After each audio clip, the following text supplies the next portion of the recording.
Hi, everyone. Welcome back to Nourish Inside Out. I am here with Carla today. She is a chronic pain coach and therapist.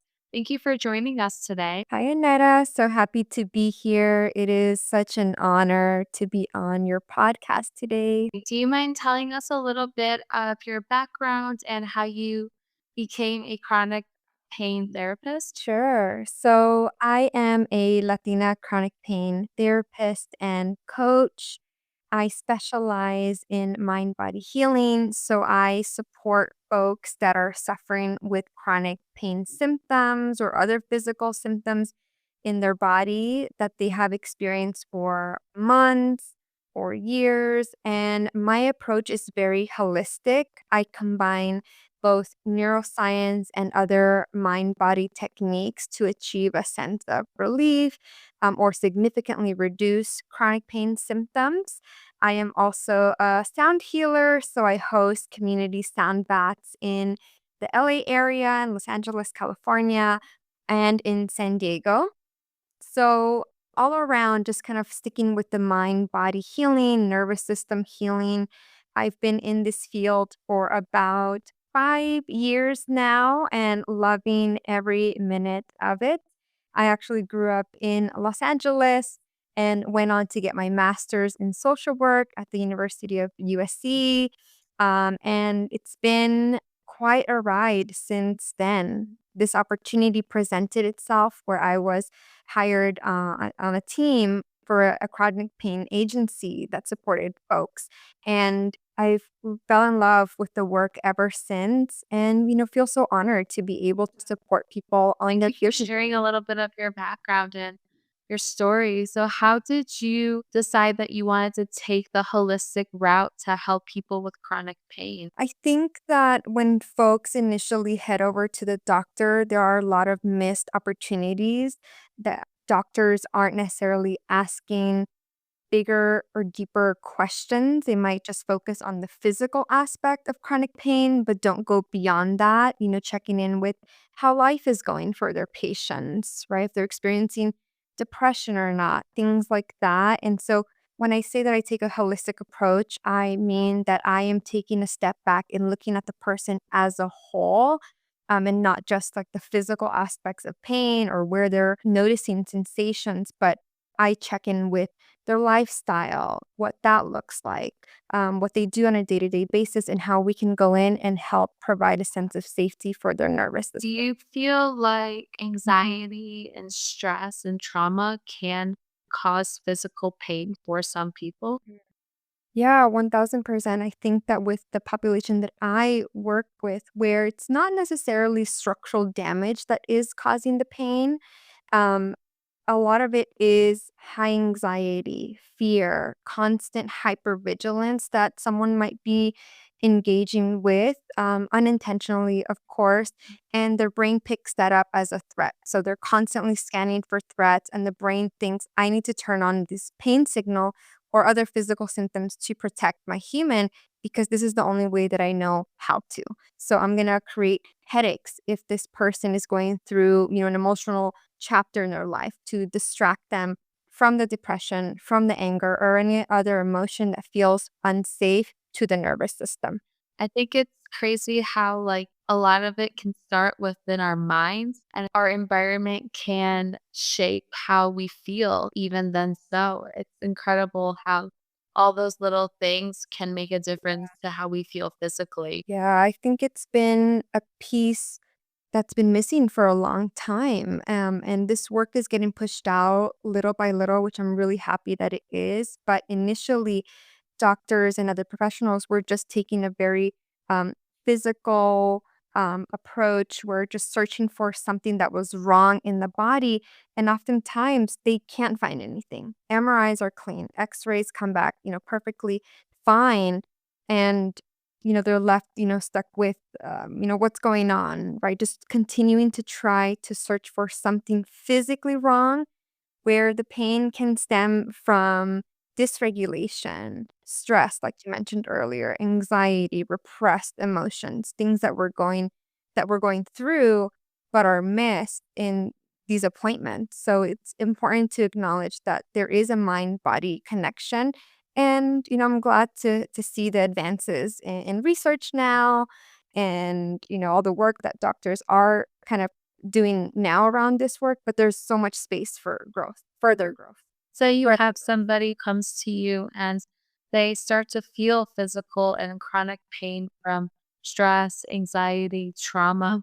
What are some tips or techniques that you can offer your client to help them start to overcome those without having to take conventional medicine? So the first step is providing the education around the mind body connection because when we understand something, it can help decrease a sense of fear. We're targeting the relationship with our body. When we experience chronic symptoms, there's a rupture that takes place between the relationship between us and our body. And so that needs to get strengthened again. And we do this by lowering the sense of fear that we feel in our body around our symptoms. So that's one component of it. Helping folks create a sense of safety within their body. This could look like, mindfulness techniques or other science-backed techniques that I bring into sessions. One of them being somatic tracking, which literally means, following sensations in the body.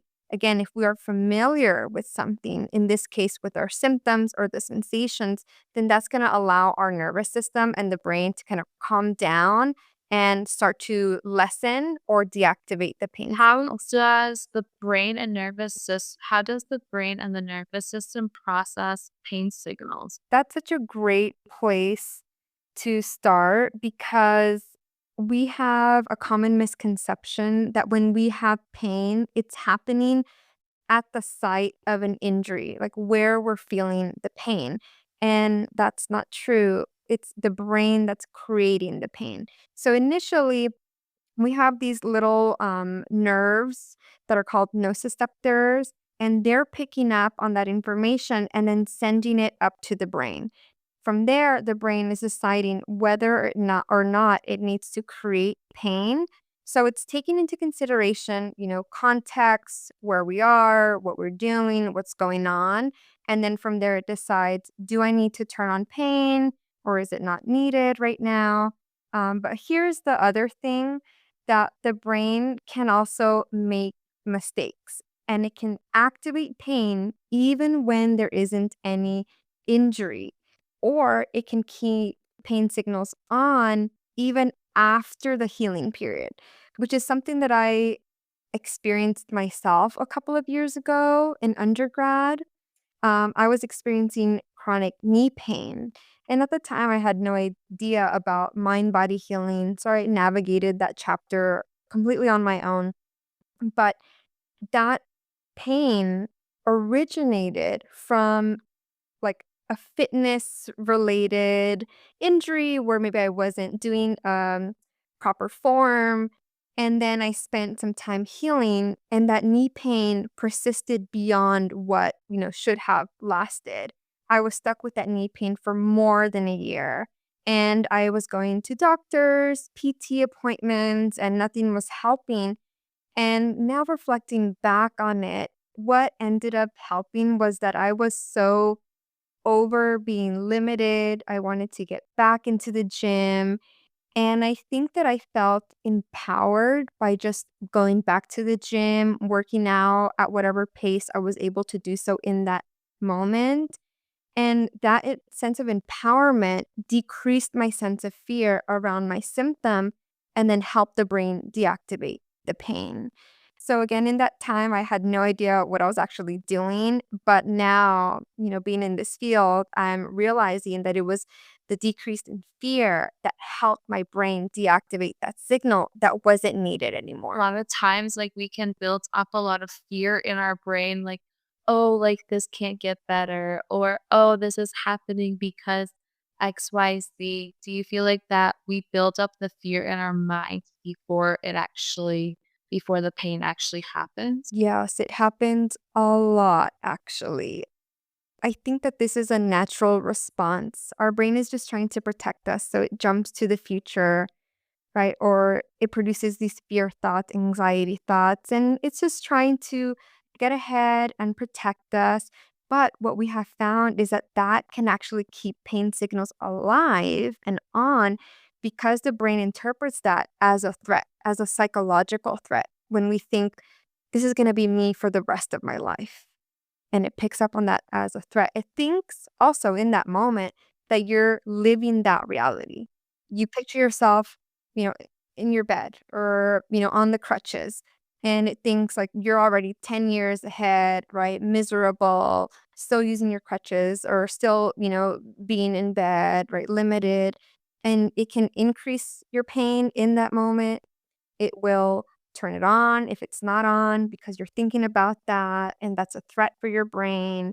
So, all in all, like here, we're just talking about the nervous system and how it picks up on physical, emotional, or psychological threats. And the brain has the power to turn on any sensation in your body.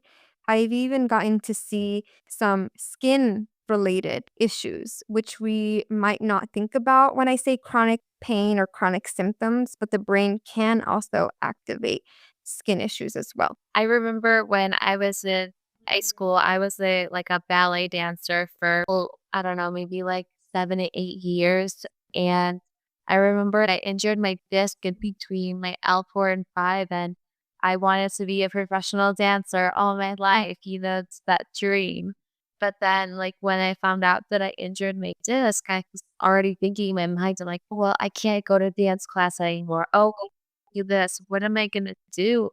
And I feel like that was also worsening the issue and taking action on how to heal it and how to work around it. Yeah, it happens to so many of us because that's our natural response. The brain just goes in that direction. But the good thing is that we can help redirect our brain.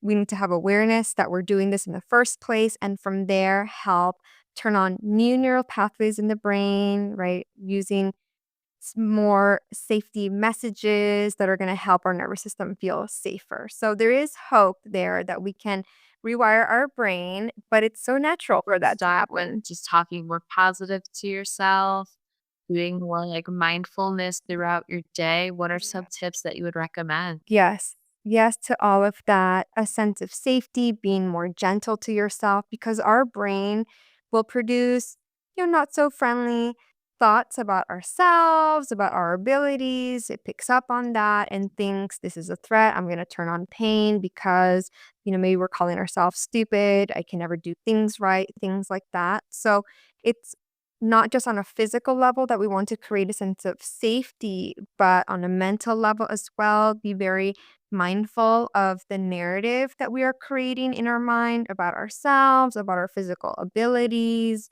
And then the mindfulness techniques that you were talking about are another component as well. So, what happens is that when we have fear thoughts or we ruminate, we're going to the future or we're going to the past.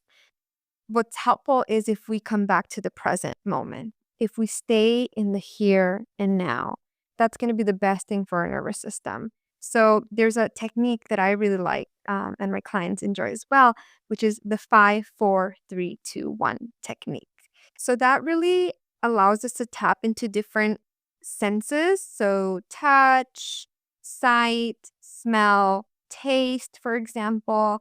And your brain cannot do things two things at once. So you're either engaging in that fear thought or you're engaging in that sensory, sense of taste, for example. You can only do one. So that's pulling us from the future into the present moment.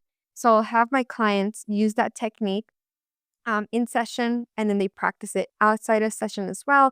Whenever they see that they're distracted, overwhelmed, maybe they're having a lot of fear thoughts about their pain, and it helps them come back to the here and now, which is benefiting the nervous system. And it's like a ripple effect. It's going to help the pain lessen So as well. important and such. I like the way that you said it's just really focus on being in the present moment because a lot of times, like, we find ourselves looking at the past. Oh, what could we have done better? But then at the same time, we're skipping the present and Mhm. we're looking at the future. What can I do for the future?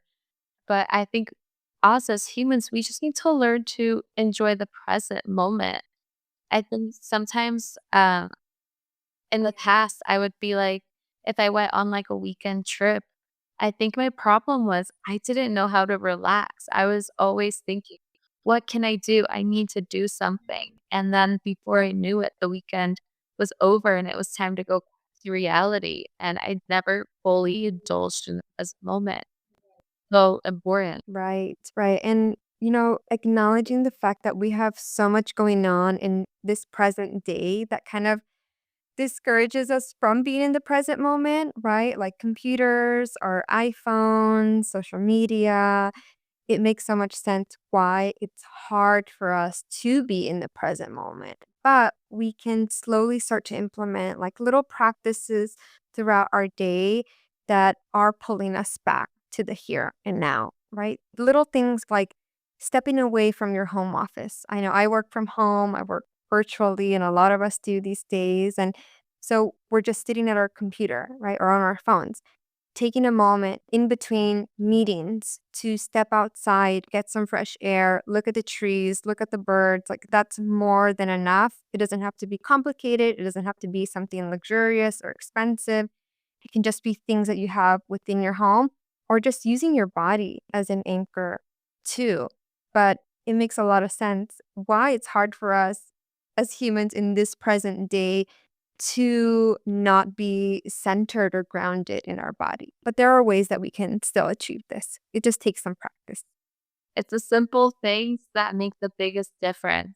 Always, we need to, like, us as humans, learn to appreciate the small things in order to appreciate bigger things, like just simple things like living in the present. I really like how you said that. I say that it's a way for us to protect our peace, like not letting those fear thoughts or those thoughts that are traveling back to the past to rob us from our peace. So I'm very stubborn about that. If I notice that my mind is traveling, bringing it right back, using things even around my home. As an example, I always have some lotion around my desk or an essential oil roller, little things that we can purchase or that we already have within our homes. And, leaning into that sensation or the sense of smell is going to bring us back to the present moment. So, just building our practices. These are my little rituals, and I want to invite everyone to be curious about what feels good for them, what's accessible to you, and what will keep you feeling more grounded throughout the day. We sometimes, us as humans, have a hard time living in the present moment because we have trauma stored in our body. And how does that trauma stored in the body contribute to physical pain? Yeah. That is a really great point to bring into the conversation. Awareness is the first step. Acknowledging, like, oh, this is why my brain is operating in this way because of past experiences. Because, like you mentioned, we might beat ourselves up. Like, why can't I lean into mindfulness? I hear everyone talking about meditation. Why is it so hard for me? It can stem from our past experiences, and our brain feels more comfortable being on high alert rather than being in a vulnerable state where we're completely relaxed.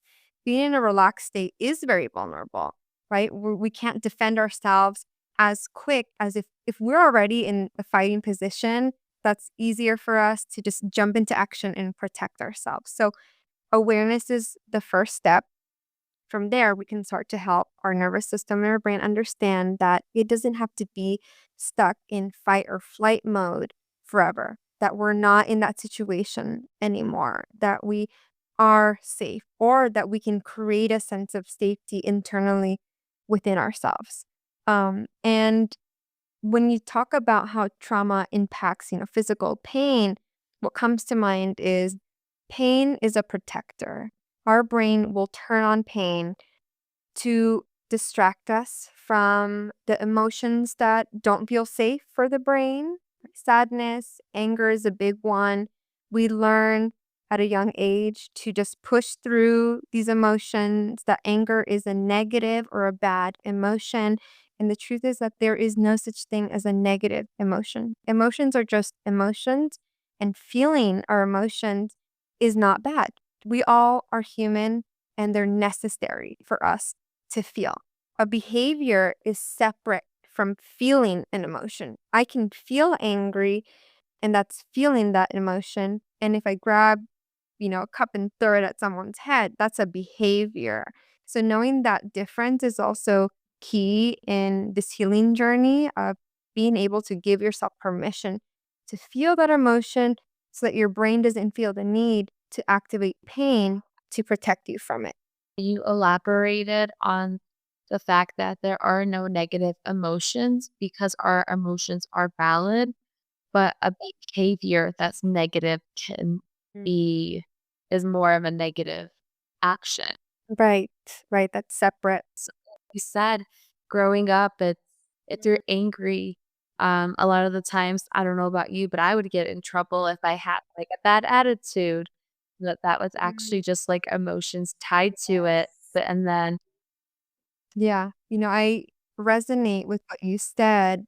Growing up in a Latino household, it's the same way, right? Stop crying, suck it up kind of mentality. Like you said, if you are upset or look upset physically, in your face, then they encourage us to, smile, but aren't really asking us why we're feeling the way we're feeling or validating or soothing. So it's something that we're having to relearn now as an adult. So this healing journey really requires a lot of awareness, understanding, and self compassion towards ourselves as we're unlearning everything. emotions are valid. I think that all of our emotions are valid, but it's like you said, the behavior that's tied to it and how you respond to it. It's important for us to learn how to respond to our emotions instead of react. Yes. Yes. Thank you for bringing that up. There's a big difference between responding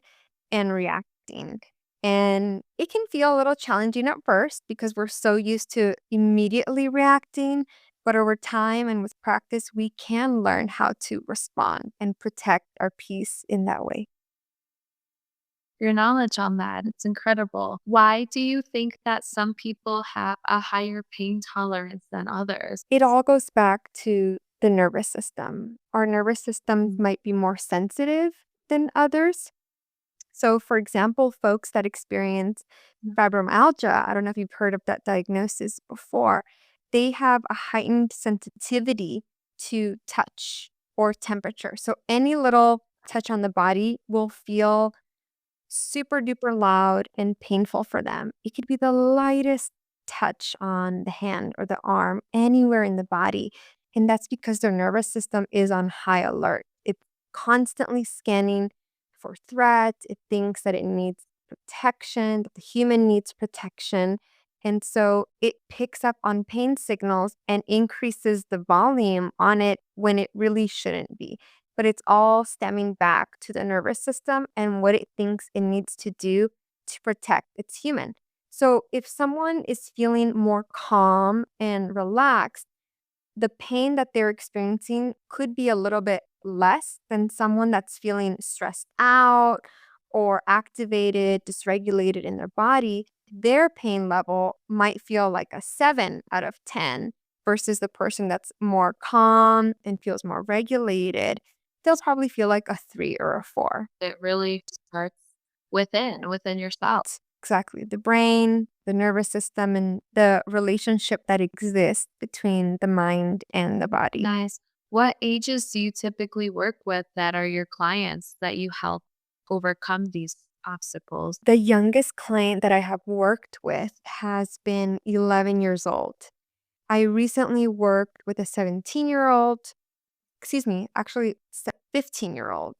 So pretty young. And I think that my takeaway from that is that anybody at any age can experience chronic symptoms. We might not be aware of it. And so that's why it's important for us as adults, if we have children at home or children in our family, to check in with them, right? Sometimes it's not just a stomach ache, but it can be due to anxiety, stress, fear that they're navigating, and they might not have the language to express what they're going through at school or at home, but they can also experience mind body symptoms. So I think just working with a very, very young client brought that up to the forefront.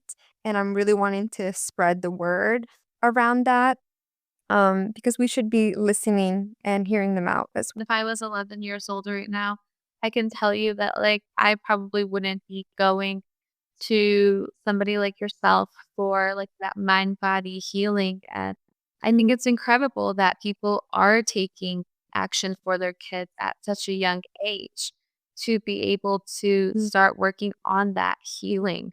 What are some reasons that people would want to come to you at such a young age instead of going down the conventional route? Yeah.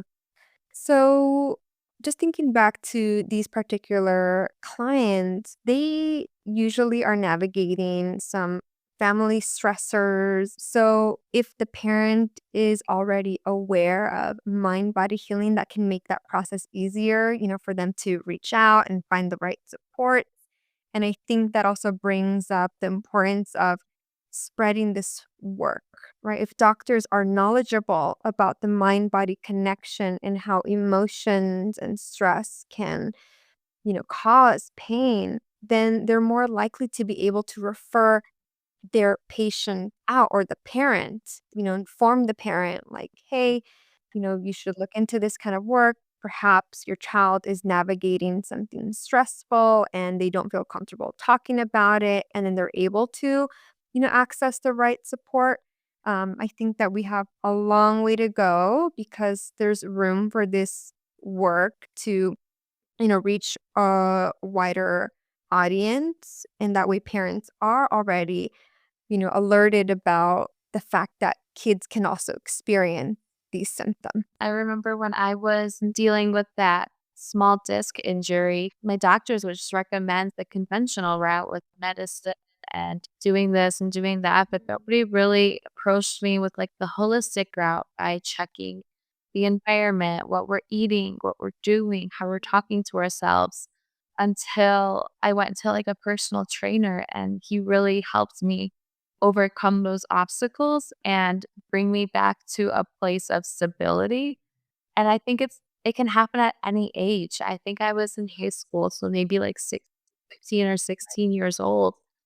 And it's something that we need to make normal, not just running down the conventional route. We need to make it normal that we need to observe what's going on around us and where does it stem from. So I like how you approach that. Yeah, it's safe to say that about 70 to 80% of my clients in the past couple of years have found that they actually had physical symptoms from an earlier age. And as we're talking about it, they're kind of discovering, oh, that's right. I did have stomach pain. I did have headaches when I was younger. It's just they didn't have that information that we have now, right, around mind body symptoms. But the deeper that we go into the work, they start to recall earlier symptoms. So sometimes it's not just an immediate symptom that'll turn on because you're navigating a stressful day, but a buildup. We might have stressors throughout our lives and they get stored in the body, and it takes one life event or one stressful thing to activate that symptom. We can also experience more subtle symptoms at an earlier stage in our life, and then it can progress and get louder because the brain is like screaming for help at that point. Those are great texts. You're very Yeah. Oh, what was knowledgeable that? and you really know what's going on. Well, I appreciate you, Netta. It's been a big learning experience for me too. Not only do I learn from my clients and everything that I'm learning about chronic pain, but I also get to learn about myself and how my nervous system is working and why it's working a certain way because of past experiences and traumatic experiences. And so I think we can all take a little bit of knowledge from, chronic pain and mind body healing and how we can work with the nervous system. Where do you typically see your clients? I currently work virtually from home and I meet one on one with clients. The only time that I meet in person is if I'm hosting a private sound bath with a client. I actually saw one of my chronic pain clients in person yesterday for the first time. but that doesn't really happen. The work that I do doesn't require me being in person. It's hands off. There's no supplement, there's no medication. My clients are allowed to take medication, of course, to get relief in the meantime, but there's nothing that I have to do or give them. It's all, nervous system healing and emotional processing. But I work virtually from home. I work for myself. So I am taking new clients this upcoming year, starting January.